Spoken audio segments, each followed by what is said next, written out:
Launching new electric models often muddles the naming schemes. Prefixes and suffixes like E or I are added to model names. New names evoking electric mobility are invented for powertrains or even for entire models. And it's not always easy to fit that in the existing lineup. For example, the Kia EV3 may look like the Niro successor, but it is not. So how does the EV3 fit in the Kia model range? And can this be your only car? Let's find out. I recorded a comparison of the Kia EV3 with the Mini Aceman. What do they have in common besides the electric powertrain? You'll find out soon enough, and sooner if you're a channel member. This gives you early access without ads, so please consider becoming a channel member.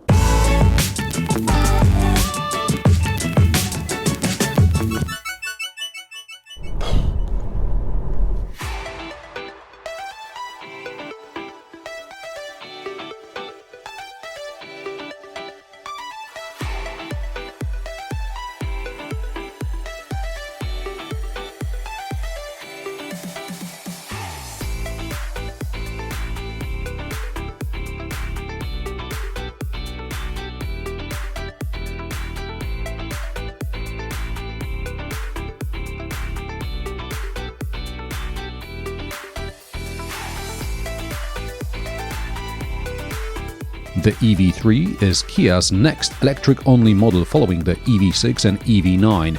This means no compromises or constraints which designers have to deal with when working on models capable of accepting various powertrains. Although I'd say Kia is better at the multi-powertrain game than some of its European rivals. The EV3 replaces the e-Soul. Kia doesn't have another model of similar dimensions to the EV3, as the X-Ceed is slightly larger and the Stonic is slightly smaller.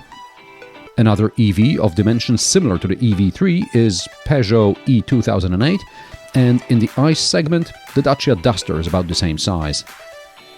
I like how Kia used satin silver accents in the front of the car. On a sunny day, from afar they look like those illuminated bars that everyone else is using these days. While I don't mind a red bar joining the tail lamps, I'm not a fan of such bling in the front. It looks rather tacky, especially on new VW models. Under the bonnet is a small frunk. It's just big enough to stow away the charging cable. I don't need to carry two cabin-sized suitcases here. Now, not all charging points come with a Type 2 cable, and it's better to have your own on hand rather than search for it at the bottom of the boot. I really like EV3's side profile, especially with those square within circle rims. I recall Fiat used to call this motif squircle on the previous Panda. And this is how I would describe the EV3's profile. The car is pleasantly compact. There are no over-the-top design features. Also, bear in mind, this has the same wheelbase as the much larger Kia Sportage. In the back, because of the tail lamps, the EV3 looks to me a bit like a squashed BMW i3. It's a compliment. The i3 was a bold endeavor. Unfortunately, it was a bit ahead of its time. And like in the i3, also in the EV3, many of the exterior and interior elements are recycled.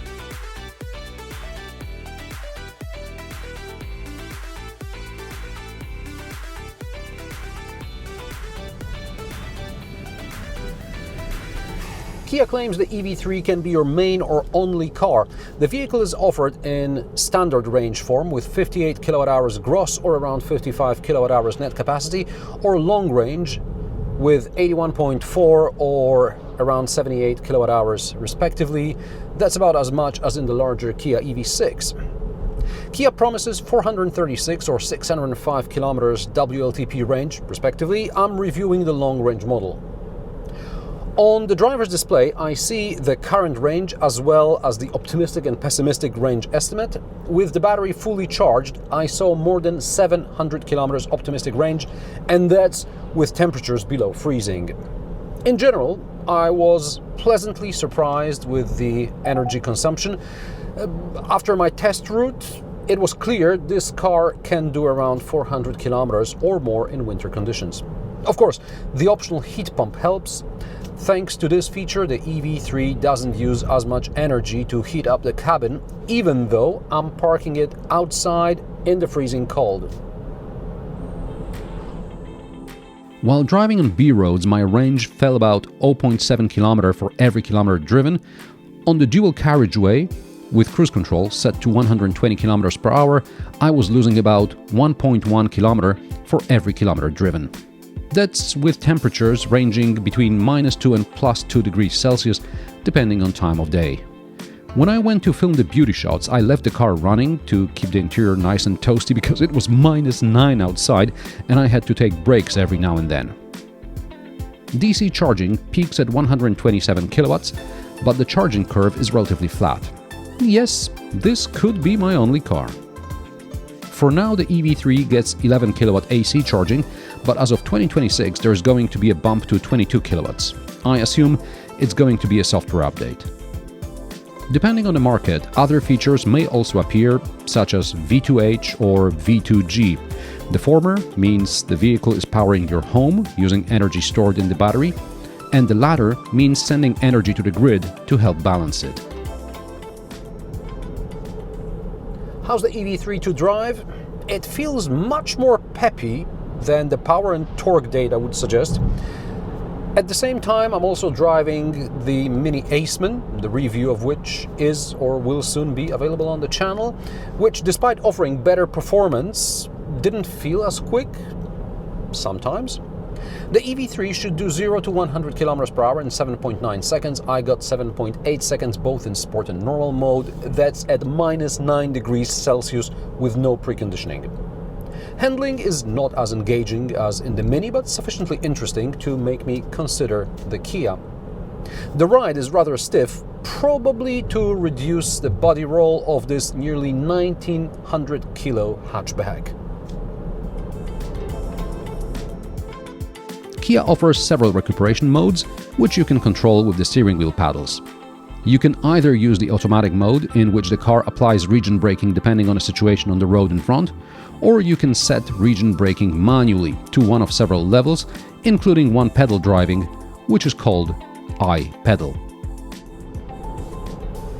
The seats could have better lateral support because I feel as I'm sitting on a chair, and the driving position adjustment is limited. Anna, who's about 160 centimeters tall, said she couldn't find a comfortable position, and although I'm sitting relatively comfortably, I can't see properly in the rearview mirror because of the falling roofline. It obstructs visibility further behind the car. A virtual mirror would solve the problem, but it doesn't seem to be an option regardless of the equipment version. Kia only offers side cameras, which help reduce blind spot. When you turn on the indicator, the image from these cameras is displayed on the dashboard. Other than that, driver aids are okay. ESA can be disabled by long pressing the mute button on the steering wheel. I suggest you turn off the speed limit change notification permanently, but the driver attention monitor has to be turned off every time you start the car. It's really overzealous. I like the 360 camera. Route planning with charging stops is average. EV3 can tow up to 500 kilograms in the standard range form or up to 1 ton in the long range form.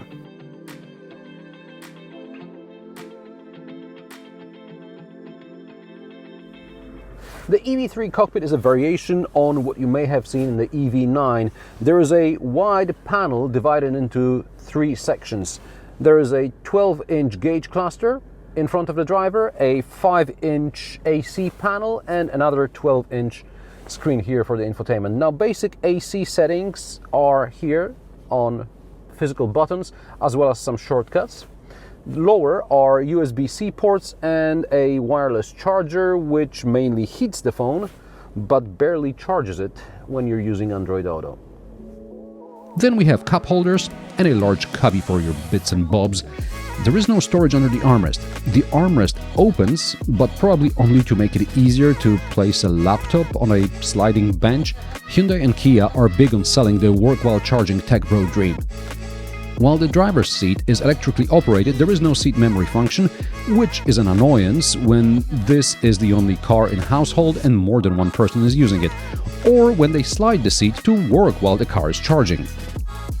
The door pockets are good size. The glove box is average. The drive selector is behind the steering wheel, but it's visible thanks to the way the spokes are located. something the French brands should copy because their media joysticks are a nightmare. I like the interior finish. It's simple, unpretentious. Depending on the trim, you can specify some orange accents here and there. There is good legroom and headroom in the back. I'm 175 centimeters tall and the driver's seat is set to my driving position. There are AC vents, USB-C ports on the seats. There are map pockets as well as door pockets, quite tight but still my bottle fits. Now the rear seat backrest splits 40-60. There is no ski hatch, but there is an armrest with some cup holders. Oh, and the middle passenger will appreciate that the floor is flat. The boot has 460 liters capacity. With the floor in its upper position, you can stow the cargo cover underneath, but even with the floor dropped to the lower position, there is still a styrofoam insert with a place for a repair kit, etc. I suppose in some markets a mini spare might also be available. Other than that, not much is happening here. Price of the Kia EV3 started €35,990 for the base spec with standard range. It costs more than €5,000 to get the long-range model. This test example with options costs €48,260. Kia EV3 is, in my opinion, the best EV to come from Kia so far. It offers decent real-life range even in the winter. It's compact outside but sufficiently roomy inside to be considered not as the second or third car, but the only car in a household. And how do you like the Kia EV3? Let me know in the comment section below. If you like my sarcastic, down-to-earth and possibly mildly amusing car reviews, join me every Friday at 3 p.m. Central European Time, and don't forget to subscribe and like this video as it helps me with the YouTube algorithm. Thanks for watching, and I will see you in the next one.